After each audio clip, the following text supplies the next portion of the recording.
रोहित पवारांच्या उपोषणादरम्यान आई सुनंदा पवार भाऊक, शेतकऱ्यांसाठी निर्णय घ्या.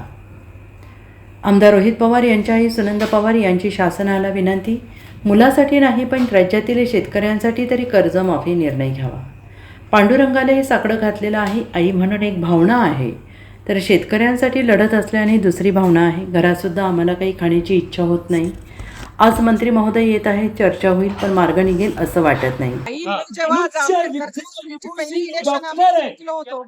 त्याच दिवशी मी जामखेडाने सांगितलं होतं तिथल्या महिला शिक्षक आहे, त्यामुळे गेले 10 वर्ष एकत्र येऊन काम करतोय, लढतोय, सर आपला काटा काढत असतील.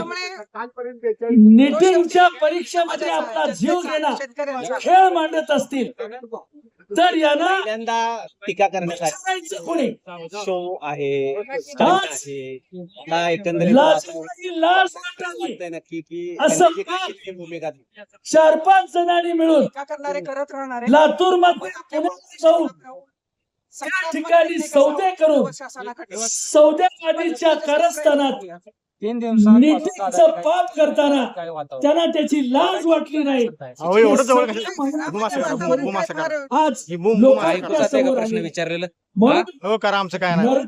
नरकाला पदर लावावा, लाजेची लाज वाटावी, अशा प्रकारचं कारस्थान या सगळ्या नेत्यांच्या पापात या सगळ्यांनी मिळून केले. आम्ही सगळेजण चिंतेत आहोत. यासाठी लवकर संपलं. या 2 लाखाच्या कर्जाबद्दल सर सत्याची माफी द्या.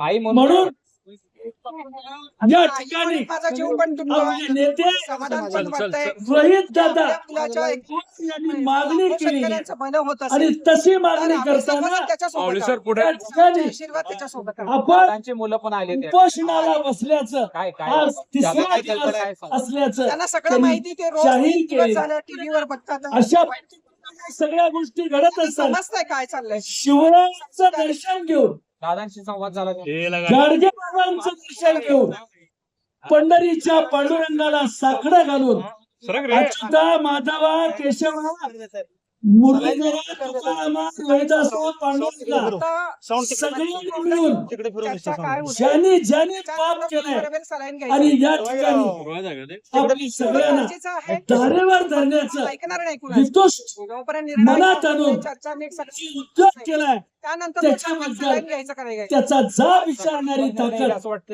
आपल्यामध्ये आपण निर्माण केली पाहिजे. मित्रांनो, माऊलींच्या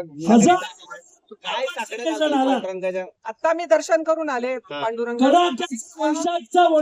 लाखो शेतकरी अशा वणव्यात देखील आपण या सगळ्या गोष्टी सहन करतात. हे सकारात्मक दान टाकण्याची विनंती मी आज पांडुरंगाला केलेली आहे.